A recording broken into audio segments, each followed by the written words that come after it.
కార్యక్రమమును వీక్షిస్తున్న మీ అందరికీ యేసుక్రీస్తు నామమున వందనములు. జీసస్ కేర్స్ మినిస్ట్రీస్ వారి యేసే నా ఆదరణ అను కార్యక్రమమునకు స్వాగతము. ఇప్పుడు మా నాన్నగారు పాస్టర్ వై మోహన్ రావు గారు దైవ సందేశం అందించెదరు. ప్రభునందు ప్రియులారా, మొదటిగా మీ అందరికీ నూతన సంవత్సర శుభాకాంక్షలు తెలియజేస్తున్నాను. First of all wish you happy new year. ప్రభునందు ప్రియులారా, దేవుని వాక్యాన్ని చదువుకునే ముందు చిన్న ప్రార్థన చేసుకుందారి. అందరూ కళ్ళు మూసుకొని తలలు ఉంచవలసిందిగా కోరుచున్నాను. దయమయుడా, ప్రేమ కలిగిన మా ప్రభువా, గడసిన సంవత్సరం అంతా కూడా నా ప్రభువా, మీరు ఎక్కల చోట్ల మమ్మల్ని అందరినీ కాచి కాపాడిన విధానాన్ని బట్టి మీకే కోటాను కోట్ల స్తుతులు స్తోత్రములు చెల్లించుకుంటున్నాం ప్రభువా. అనేకమైనటువంటి ప్రమాదాలలో, అనేకమైనటువంటి ఇబ్బందుల్లో, అనేకమైనటువంటి చిక్కు సమస్యలలో నుంచి మమ్మల్ని అందరినీ కాచి కాపాడినందుకు మీకు స్తోత్రములు. ఇవి నా ప్రభువా, నూతన సంవత్సరంలో ప్రవేశపెట్టి ఉన్నారు నా ప్రభువా. నాయన, ఈ నూతన సంవత్సరంలో నా ప్రభువా అనేకమైనటువంటి అద్భుత కార్యాలు మా కుటుంబంలో చేయండి తండ్రి. ఇదిగో నా ప్రభువా, ఈ టీవీ కార్యక్రమం ద్వారా నా ప్రభువా ఎంతమంది అయితే నా ప్రభువా మీ వాక్యానికి స్థానాన్ని ఇస్తున్నారు నా ప్రభువా, వారి కుటుంబాల్లో గొప్ప మేళ్ళను దయచేయండి నాయన. వారి యొక్క వ్యాధి బాధలను దూరం చేయండి తండ్రి. మీరు ఎక్కువగా పూజించుకునేటువంటి ప్రీబిడ్లుగా తయారు చేయండి. మీ వాక్య భాగములను నా తండ్రి వారికి అర్థమయ్యేటువంటి కృపను దయచేయండి నా ప్రభువా. ఇదిగో నా తండ్రి, కుటుంబాల్లో శాంతి సమాధానములైనటువంటి వారికి శాంతిని ప్రసాదించిన ప్రభువా. మీరే గొప్ప దేవుడు, సత్యవంతుడు అనేటువంటి సత్యాన్ని ప్రతి ఒక్కరూ కూడా గుర్తెరిగి మిమ్మల్ని నిజమైనటువంటి దేవుడిగా స్వీకరించగలిగినటువంటి కృపను దయచేయమని ఈ చిన్ని ప్రార్థన పరలోకంలో చేరని మనం మా ప్రభువును ప్రియకుమారుడైన యేసునామమున వేడుకుంటున్నాం తండ్రి, ఆమేన్. ప్రభునందు ప్రియులారా, గడచిన సంవత్సరం అంతా కూడా ప్రభువారు మనల్ని కాచి కాపాడి ఆయన యొక్క కృపలో భద్రపరిచి అనేకమైనటువంటి ప్రమాదాల నుంచి, అనేకమైనటువంటి ఇబ్బందుల నుంచి దేవుడు మనల్ని ఎంతగానో కాచి కాపాడినందుకు దేవునికి మొదటగా ఎన్నో కృతజ్ఞతాస్తుతులు చెల్లించినటువంటి వారమై ఉన్నాం. దేవుని వాక్యాన్ని చదువుకుందాం ప్రియులారా. దేవుడే మనల్ని విమోచించేటువంటి దేవుడు. దేవుడు మన యొక్క పాప స్వభావాల నుంచి బయటకు తీసేటువంటి దేవుడు. ఆయన యొక్క వాక్యము ద్వారా, ఆయన యొక్క మాటల ద్వారా మనకెంతో ఉపశాంతి కలుగుతుంది. బాధల్లో ఉండేటువంటి వారికి వాక్య భాగాలను చదువుకుంటే ఎంతో శాంతి కలుగుతుంది. శాంతి సమాధానాలను ఇచ్చేటువంటి దేవునిని మనము తెలుసుకోవటం, ఈ నూతన సంవత్సరంలో ఆయన్ని అంగీకరించటం, దేవునిని సంపాదించుకోవటం మనకెంతో మేలు. అపోస్తలుడైన పౌలు రోమీయులకు రాసినటువంటి పత్రిక 3వ అధ్యాయము 24వ వచనంలో ఈ విధముగా మనతో మాట్లాడుతున్నారు. Romans chapter 3 verse 24. కాబట్టి నమ్మువారు ఆయన కృపచేతనే క్రీస్తు యేసు నందలి విమోచనము ద్వారా ఉచితముగా నీతిమంతులమని తీర్చబడుచున్నారు. దేవునికి స్తోత్రం, హల్లెలూయా. ఇక్కడ ఏం చెప్తున్నారు?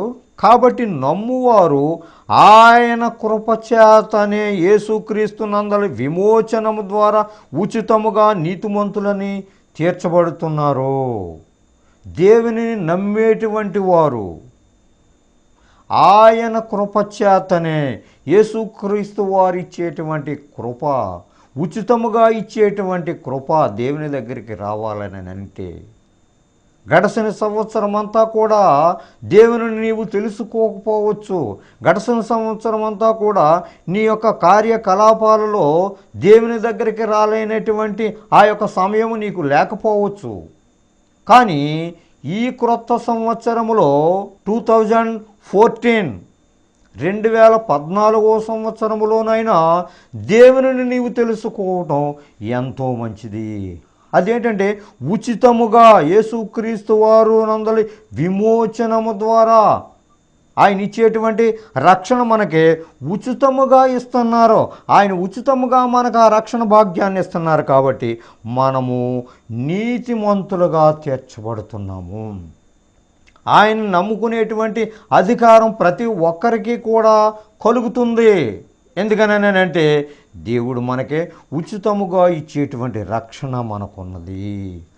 ఆయన తన నీతిని కనపరచవలనని క్రీస్తు యేసు రక్తమునందలి విశ్వాసము ద్వారా ఆయనను కరుణాధారముగా బయలుపరచెను.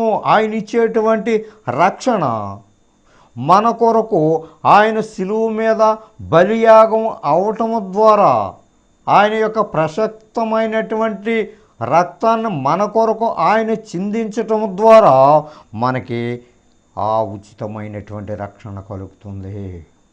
మన యొక్క పాప స్వభావాలన్నిటినీ కూడా తీసివేసి నీతివంతులుగా ఆయన మనల్ని తీర్చిదిద్దారు. ఆయన యొక్క ప్రశస్తమైనటువంటి రక్తములో మన కొరకు ప్రాణము పెట్టారు గనుక మన కొరకు ఆయన శిలువ మీద మరణించారు కాబట్టి మనకు ఆయన ఇచ్చేటువంటి రక్షణ విమోచన మనకే దొరికినది. కాబట్టి ఇటువంటి రక్షణ భాగ్యాన్ని మనము పొందుకోవటం అంటే ప్రభువైనటువంటి యేసుక్రీస్తు వారు ఇచ్చినటువంటి ఆ ఉచితమైనటువంటి కృపే. ఈ యొక్క గొప్ప స్థానాన్ని ప్రతి ఒక్కరూ కూడా తెలుసుకోవాలి. అదే రోమీయులకు రాసినటువంటి పత్రిక 5వ అధ్యాయము 8వ వచనములో ఈ విధముగా చెప్తున్నారు. అయితే దేవుడు మన ఎడల తన ప్రేమను వెల్లడిపరచుచున్నారు. ఆయన యొక్క ప్రేమనే నీవు ఏ విధమైనటువంటి పరిస్థితుల్లో దేవునిని అంగీకరించినటువంటి పరిస్థితిలో ఉన్నప్పటికీ, దేవుని తెలుసుకోలేనటువంటి పరిస్థితుల్లో ఉన్నప్పటికీ, దేవుని యందు నీవు భయభక్తులు లేనటువంటి పరిస్థితుల్లో ఉన్నప్పటికీ కూడా దేవుడు నీ యందు అసహించుకునేటువంటి స్వభావము ఎంత మాత్రమూ లేదు.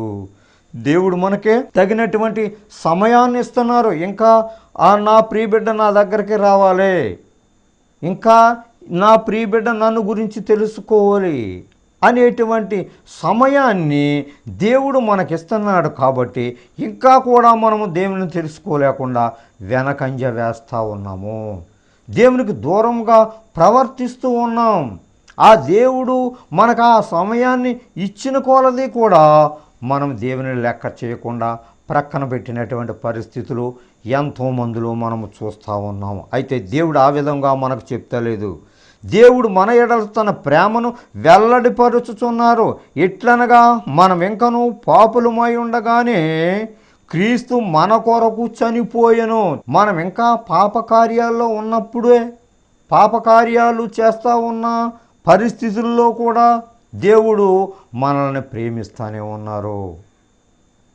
నాకు వ్యతిరేకమైనటువంటి పనులు చేస్తున్నాడు ఈ బిడ్డ అనేటువంటి కోపతాపాలు దేవునిలో లేవు. అటువంటి పరిస్థితుల్లో దుర్మార్గమైనటువంటి జీవితంలో జీవించినప్పటికీ కూడా దేవుడు మన యందు జాలి పడతా ఉన్నాడు. దేవుడు మనల్ని క్షమిస్తూ ఉన్నాడు మన యొక్క అతిక్రమములను. కాగా క్రీస్తునందు ఉన్నవారికి నూతన సృష్టి, పాతవి గతించెను, ఇవిగో క్రొత్తవాయెను. ఎవరికి? క్రీస్తునందు ఉన్నవారికి. యేసుక్రీస్తు వారిని ఎవరైతే నిజమైనటువంటి రక్షకుడిగా అంగీకరిస్తారో, ఎవరైతే దేవునికి మంచి విలువైనటువంటి స్థానాన్ని ఇస్తారో, అటువంటి విలువైనటువంటి స్థానాన్ని ఇచ్చినటువంటి వ్యక్తులు నూతన సృష్టి అంటే వాళ్ళు క్రొత్తగా జన్మించినట్లే. వాళ్ళ యొక్క పాప హేయ క్రియలన్నింటినీ కూడా ప్రభువారు ముందు ఒప్పుకున్నట్లయితే నూతన సృష్టి. పాతవి గతించెను, ఇదిగో క్రొత్తవాయెను. పాతవన్నీ క్రొత్త సంవత్సరం వచ్చేసింది కాబట్టి 2014 సంవత్సరంలో మనం ఉన్నాం. కాబట్టి పాత కార్యాలన్నిటినీ కూడా, పాత హేయ కార్యాలన్నిటినీ కూడా, ప్రభువారికి విరుద్ధమైనటువంటి కార్యాలన్నిటినీ కూడా 2013వ సంవత్సరంలో అంతరించేటువంటి పనులు జరిగాయి. అంతరించేటువంటి పనులంటే అవి మనం విడిచిపెట్టేలే. ఎందుకనంటే నూతన సంవత్సరంలో మనం ప్రవేశించాము కాబట్టి, ఈ నూతన సంవత్సరంలో ప్రవేశించాము కాబట్టి దేవునిని నూతనముగా ఇప్పుడైనా నువ్వు తెలుసుకుంటే నీవు ధన్యుడువు. అయితే ఇక్కడ ప్రభువారు వాక్యం చెప్పేటువంటి విధానం ఏంటంటే, ఎట్లనగా మనం ఇంకనూ పాపులమై ఉండగానే క్రీస్తు మన కొరకు చనిపోయెను. నీవు చేసేటువంటి హేయమైన కార్యాలను బట్టి, పాప కార్యాలను గురించి ఆయన మన కొరకు చనిపోయారు, శిలువ మీద బలియాగమైపోయారు. కాబట్టి ఆయన రక్తము వలన ఇప్పుడు నీతిమంతులముగా తీర్చబడి, చూసారా, ఆ యొక్క ప్రిషియస్ బ్లడ్ ద్వారా, పవిత్రమైనటువంటి రక్తం ద్వారా మన పాప కార్యాలన్నీ ఆయన యొక్క రక్తంలో కడగబడి ఉన్నాయి. అందుకని మనము నీతిమంతులుగా తీర్చబడ్డాము. పాప స్వభావములో నుంచి మంచి స్థానములోకి వచ్చాము. కాబట్టి మరింత నిశ్చయముగా ఆయన ద్వారా ఉగ్రత నుండి రక్షించబడుదుము. పాపకార్యాలకి వేయబడినటువంటి ఆ శిక్ష నుండి మనము విడుదలయ్యాము. అంటే మనము రక్షించబడ్డాము. దేని ద్వారా నువ్వు రక్షించబడ్డావనంటే యేసుక్రీస్తు వారి యొక్క ప్రశస్తమైనటువంటి రక్తము ద్వారా, మన కొరకు ఆయన మరణించటం ద్వారా మనము రక్షించబడ్డాము, నీతిమంతులుగా మనము ఎంచబడ్డాము. అంతేకాదు ప్రియులరా, ఎఫెసీయులకు రాసినటువంటి పత్రిక 2వ అధ్యాయము 8వ వచనములో ఈ విధముగా మనతో మాట్లాడుతున్నారు. మీరు విశ్వాసము ద్వారా కృపచేతనే రక్షించబడి ఉన్నారు. మీకు దేవుని యందు విశ్వాసం ఉన్నట్లయితే, దేవుని యందు విశ్వాసం అని అంటే దేవుడే ఈ గొప్ప కార్యాలన్నీ చేశాడు, దేవుడే నాకు ఈ మంచి ఉద్యోగాన్ని ఇచ్చారు, దేవుడే చక్కని పరిస్థితులను కల్పించారు అనేటువంటి విశ్వాసము అణువణువునా కూడా నీ దగ్గర ఉన్నట్లయితే, దేవునిలోందు నీకు విశ్వాసం ఉన్నట్లయితే, విశ్వాసం అని అంటే దేవుని ద్వారా పొందినటువంటి మేళలో నీ మనసులో ఉన్నట్లయితే, దేవుని గురించి నీవు అధికముగా ఎక్కువగా సాక్ష్యం ఇచ్చినట్లయితే అదే విశ్వాసము. విశ్వాసం అంటే ఈ లోకంలో ఎవరో కొంతమంది మనకు ఏదో రకమైనటువంటి సహాయం చేయొచ్చు. నీవు ఆర్థిక ఇబ్బందుల్లో ఉన్నప్పుడు ఎవరైనా నీ స్నేహితులు వచ్చి నీకేదో సహాయం చేయొచ్చు. అటువంటి సహాయం చేసినటువంటి వ్యక్తులని నీవు కలకాలము, నీవు బ్రతికినంత కాలము కూడా వారి యొక్క పేర్ల గురించి నీవు చెప్తూ ఉంటావు. పలానా వ్యక్తి పలానా సమయంలో ఈ విధమైనటువంటి సహాయం నాకు చేశారు అంటే నీలో ఉండేటువంటి విశ్వాసము ఆ వ్యక్తి మీద ఎక్కువగా ఉండబట్టే ప్రతి వారితో కూడా నీవు చెప్తూ ఉంటావు. అలాగే యేసుక్రీస్తు వారు నీ కొరకు మరణించి ఆయన యొక్క ప్రశస్తమైనటువంటి రక్తాన్ని నీ కొరకు చిందించినటువంటి ఆ గొప్ప దేవునిని నీవు ఎన్నిసార్లు స్తుతించినా నీవింకా రుణస్థుడు అయ్యే ఉంటావు. ఆయన చేసినటువంటి ఆ గొప్ప కార్యాలని నీవు ఎన్నిసార్లు నీవు తలపోసుకున్నా కానీ ఇంకా మిగిలిపోయే ఉంటాయి. అంటే నీలో ఉండేటువంటి విశ్వాసము చేత యేసు ప్రభువుని ఎక్కువగా ఆరాధిస్తావు. నీలో ఉండేటువంటి ఆ మరచిపోలేనటువంటి ఆ పరిస్థితుల్లో, అంటే దేవుడు చేసినటువంటి ఆ గొప్ప కార్యాలని నీవు మరచిపోకుండా ఇతరుల దగ్గర పదే దేవుని గురించి నీవు చెప్పినట్లయితే నీవు విశ్వాసము గల వ్యక్తిగా పరిగణింపబడతావు. మీరు విశ్వాసము ద్వారా కృపచేతనే రక్షించబడి ఉన్నారు. ఇది మీ వలన కలిగినది కాదు, ఇది దేవుని యొక్క వరమే, ఇది దేవుడిచ్చేటువంటి గిఫ్ట్. నీవి యొక్క ఈ మంచి పొజిషన్లో ఉన్నావునంటే దేవుని యొక్క గిఫ్ట్, దేవుడిచ్చేటువంటి బహుమానము. ఈ లోకంలో ఉండేటువంటి బహుమానాలన్నిటిలో కంటే ఆయనను గురించి తెలుసుకోవటమే అది గొప్ప బహుమానము, వరము అని ఇక్కడ దేవుడు మనతో చెప్తా ఉన్నారు. అపోస్తుల కార్యముల గ్రంథము 10వ అధ్యాయము 43వ వచనములో ఈ విధముగా మనతో మాట్లాడుతున్నారు. The book of acts chapter 10 verse 43. ఆయన యందు విశ్వాసముంచువాడెవడో వాడు ఆయన నామము మూలముగా పాప క్షమాపణ పొందును. దేవునికి స్తోత్రం. ఆయన యందు విశ్వాసముంచువాడెవడో వాడు ఆయన నామము మూలముగా పాప క్షమాపణ పొందును. ఆయనలో ఉండేటువంటి విశ్వాసం నీకు ఎంతవరకు ఉంది? దేవునిలో విశ్వాసము నీకు ఎంతగా నువ్వు లెక్క కట్టుకొని నీవు ప్రవర్తిస్తూ ఉన్నావు? నీ యొక్క పరిస్థితిని క్రితంలో ఉండే కంటే ఇప్పుడు ఉండేటువంటి పరిస్థితి ఏ రకముగా ఉంది? ఈ పరిస్థితి ఎవరి వలన కలిగింది? ఈ యొక్క మంచి పొజిషన్ నీకు అదే విశ్వాసము. ఇది నా దేవుడే చేశాడు, ఈ పాడైపోయినటువంటి ఈ పరిస్థితుల్లో నుంచి నన్ను లేవనెత్తాడు అనేటువంటి విశ్వాసము నీకు అణువణువునా ఉండాలి. క్రితంలో జీవించినటువంటి జీవితం ఒక రకముగా కనబడుతుంది. దేవుని దగ్గర నుంచి పొందినటువంటి వరాలు, తలాంతులు అన్నిటినీ కూడా నీవు పొందుకున్నాక దేవుణ్ణి మర్చిపోయేటువంటి పరిస్థితి ఒక రకంగా కనబడుతుంది. అతన్ని ఏమంటారంటే విశ్వాసఘాతకులు. దేవుని లెక్క చేయకుండా తిరిగినటువంటి వ్యక్తులను ఏమంటాం? విశ్వాసఘాతకులు అని అంటాం. కాబట్టి దేవుడు ఈ కార్యాలు చేసిన తర్వాత, ఈ మంచి కార్యాలు నీ కుటుంబంలో చేసిన తర్వాత, ఈ వ్యాధిలో నుంచి నీవు బయటపడిన తర్వాత దేవుని ద్వారా దేవునికి నీవు కృతజ్ఞతలు నువ్వు చెప్పలేకపోతున్నావు. అలాగా కృతజ్ఞతాస్తుతులు దేవునికి చెల్లించినటువంటి వ్యక్తులను ఏమంటారు అంటే విశ్వాసము లేనటువంటి వ్యక్తులు. నా మూలముగా పాప క్షమాపణ పొందుదురు. దేవుని యందు విశ్వాసం ఉంచేటువంటి వ్యక్తులు పాప క్షమాపణ పొందుతారు. ప్రవక్తలందరూ ఆయన గురించి సాక్ష్యం ఇచ్చుచున్నారనను.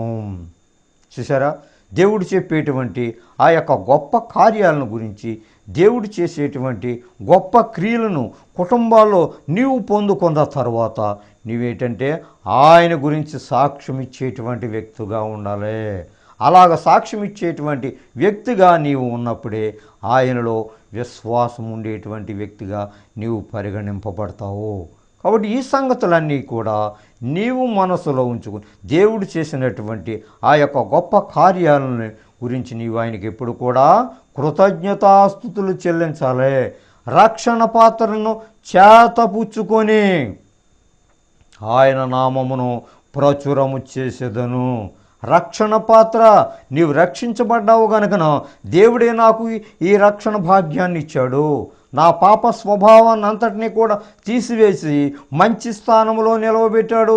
ఈ నూతన సంవత్సరంలో దేవునిని అంగీకరించి దేవుని యొక్క పనులలో, దేవుని యొక్క కార్యకలాపాలలో నిమగ్నం అవుతాను, దేవుని యొక్క సేవ చేయటానికి నేను పూనుకుంటాను అనేటువంటి దృక్పథాన్ని ఈ నూతన సంవత్సరంలో నీవు కలిగి ఉండాలి. అలా కలిగి ఉన్నట్లయితే దేవుడు నీ యందు బహుగా ఇష్టపడుతున్నారు. ఆయన బిడ్డగా స్వీకరించడానికే దేవుడు ఇష్టపడుతున్నాడు. కాబట్టి దేవుని యొక్క మంచి కార్యాలు చేయటానికి ముందుకు పూనుకోవలసిందిగా నేను మిమ్మల్ని వేడుకుంటున్నాను. ప్రభునందు ప్రియులారా, ఇటువంటి చక్కని వాక్యాలు మనకి ఇంకా ఎన్నో ఈ బైబిల్ గ్రంథములో వ్రాయబడి ఉన్నాయి.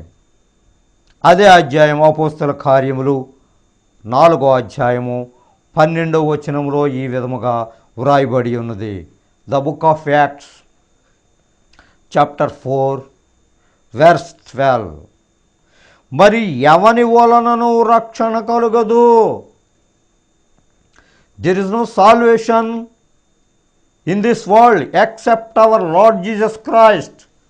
యేసుక్రీస్తు వారి ద్వారానే నీకు రక్షణ కలుగుతుంది. ఎవరు కూడా నిన్ను రక్షించేటువంటి వారు ఈ లోకంలో లేరు.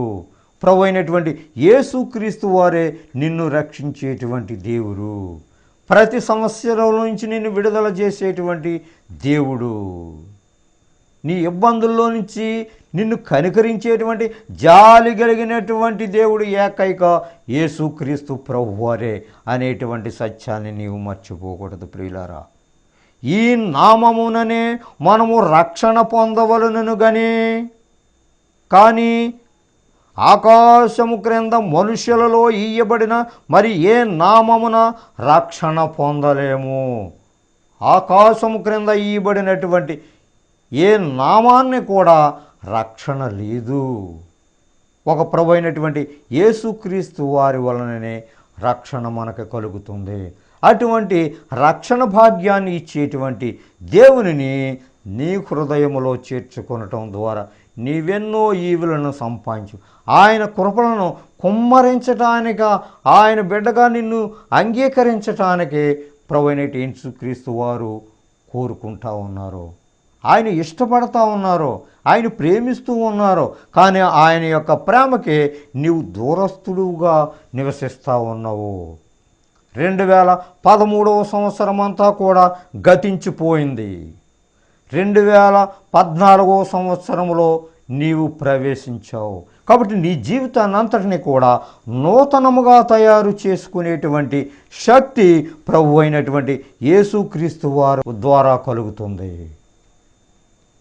అలాగా నూతనంగా జీవించటానికి నీవు ఇష్టపడలేకపోతున్నావా? ప్రియమైన సహోదరి సహోదరుడా, ఈ దినమందైనను నీవు సమాధాన సంగతులను తెలుసుకొనుట ఎంతో మేలు. కాబట్టి ఇటువంటి సమాధాన సంగతులు, మంచి సంగతులు, మంచి మాటలు ప్రభు అయినటువంటి యేసుక్రీస్తు వారి ద్వారా నీవు వింటున్నావు. ఈ బైబిల్ గ్రంథంలో అనేక రకాలైనటువంటి మంచి మాటలు ఈ గ్రంథంలో వ్రాయబడి ఉన్నాయి. కాబట్టి ఈ నూతన సంవత్సరంలో నీ జీవితాన్ని అంతటినీ కూడా ప్రభు దగ్గరికి పెట్టుకున్నట్లయితే నీ జీవితాన్ని ఆయన మార్చటానికి సిద్ధంగా ఉన్నారు. తగిన మేళ్లతో నీ కుటుంబాన్ని నింపటానికి సిద్ధంగా ఉన్నారు. కాబట్టి ప్రభు అయినటువంటి యేసుక్రీస్తు వారిని నిజమైన రక్షకుడుగా అంగీకరించినట్లయితే నీవు ధన్యకరమైనటువంటి జీవితాన్ని నీవు పొందుకోగలవు. అట్టి కృప దేవుడు నీకు మనందరకు దయచేయునుగాక. రోమీయులకు రాసిన పత్రిక 12వ అధ్యాయము 3వ వచనం నుంచి 10వ వచనం వరకు ఇలా రాయబడి ఉన్నది. తన్ను తాను ఎంచుకొన తగిన దానికంటే ఎక్కువగా ఎంచుకొనక దేవుడు ఒక్కొక్కనికి విభజించి ఇచ్చిన విశ్వాస పరిమాణ ప్రకారము తాను స్వస్థ బుద్ధి గలవాడొకటకై తగిన రీతిగా తన్ను ఎంచుకొనవలనని నాకు అనుగ్రహింపబడిన కృపను బట్టి మీలోనున్న ప్రతివానితోనూ చెప్పుచున్నాను. ఒక్క శరీరములో మనకు అనేక అవయవములుండినను ఈ అవయవములన్నింటికీ ఒక్కటే పని ఎలాగూ ఉండదో అలాగే అనేకులమైన మనము క్రీస్తులో ఒక్క శరీరముగా ఉండి ఒకనికొకరము ప్రత్యేకముగా అవయవములమై ఉన్నాము. మనకు అనుగ్రహింపబడిన కృప చొప్పున వేర్వేరు కృపావరములు కలిగిన వారమై ఉన్నాము గనుక ప్రవచన వరమైతే విశ్వాస పరిమాణము చొప్పున ప్రవచింతము, పరిచర్య అయితే పరిచర్యలోను, బోధించువాడైతే బోధించుటలోను, హెచ్చరించువాడైతే హెచ్చరించుటలోను పని కలిగి ఇందుము. పంచిపెట్టువాడు శుద్ధ మనసుతోనూ, పై విచారణ చేయువాడు జాగ్రత్తతోనూ, కరుణించువాడు సంతోషముతోనూ పని జరిగింపవలెను. మీ ప్రేమ నిష్కపటమైనదై ఉండవలెను. చెడ్డదానిని అసహించుకొని మంచిదానిని హత్తుకొని ఉండుడి. చిన్న ప్రార్థన చేసుకుందాం. కళ్ళు మూసుకొనండి. ప్రేమ కలిగిన మా యేసయ్య, కృప కలిగిన మా తండ్రి, మీకు లెక్కనేల వందనములు నాయన. ఈ నూతన సంవత్సరంలో నా ప్రభువా, మీరు మాతో మాట్లాడిన విధానాన్ని బట్టి మీకు స్తోత్రములు ప్రభువా. ఇదిగో నా ప్రభువా, నీ ప్రియ బిడ్డలు ఎంతమంది అయితే మిమ్మల్ని ఇంకనూ తెలుసుకోలేకుండా పోతున్నారో నా తండ్రి, వారందరితో మాట్లాడండి నాయన. ఈ క్షణము వారిని ముట్టండి నాయన. వారి హృదయాలు తెరవండి తండ్రి. వాక్యం వినగలిగినటువంటి కృపను దయచేయండి ప్రభువా. మీకు మంచి స్థానాన్ని ఇవ్వగలిగినటువంటి మనస్సును వారికి ఇవ్వండి నాయన. ఈ నూతన సంవత్సరంలో వారి యొక్క కుటుంబాల్లో గొప్ప మేళ్లతో నింపమని ప్రార్థన చేస్తున్నాను తండ్రి. నా ప్రభువా, నీ ప్రియబిడ్డలు ఏ వ్యాధి బాధలతో ఈ టీవీ ముందు కూర్చొని ఉన్నారో నా ప్రభువా, వారిని ఈ క్షణమే ముట్టండి తండ్రి. వారి వ్యాధుల నుంచి బయటపడేటువంటి కృపణ దయచేయండి నాయన. వారిని స్వస్థపరచండి తండ్రి. మీ గాయపడినటువంటి హస్తముతో బిడ్డలను ముట్టండి నాయన. సహాయం చేయండి, కృప చూపించండి నాయన. కోర్టు సమస్యలతోటి ఎవరైతే బాధపడుతూ ఉన్నారో నా ప్రభా, ఈ నూతన సంవత్సరంలో మంచి ఫలితాలను వారి కుటుంబంలో దయచేయండి. అన్నిటికంటే ముఖ్యంగా మీ రక్షణ భాగ్యాన్ని ప్రతి ఒక్క బిడ్డకు దయచేయమని ఈ చిన్న ప్రార్థన మీ పరలోక సన్నిధిలో చేరడమని మా ప్రభును ప్రియకుమారుని యేసు క్రీస్తు వారి ద్వారా వేడుకొనుచున్నాము తండ్రి. Amen. God bless you all. మీ అందరికీ వందనాలు. దైవ సందేశం విని దీవెనలను పొందారని నమ్ముచున్నాము. సలహాలకు, సందేహాలకు, ప్రార్థనల కొరకు మమ్ములను తప్పక సంప్రదించండి. మా చిరునామా pastor Y Mohan Rao garu, Jesus Cares Ministries, Dommeru post 534351, Kovvuru మండలం, west Godavari district, Andhra Pradesh, S India. మా phone number 9652128511. Our email address mohany7@yahoo.com. మా చిరునామా pastor Y Mohan Rao garu, Jesus Cares Ministries, Dommeru post 534351, Kovvuru మండలం, పశ్చిమ గోదావరి జిల్లా, ఆంధ్రప్రదేశ్, ఎస్ ఇండియా. మా ఫోన్ నంబర్ 9652128511. మా ఈమెయిల్ అడ్రస్ mohany7@yahoo.com.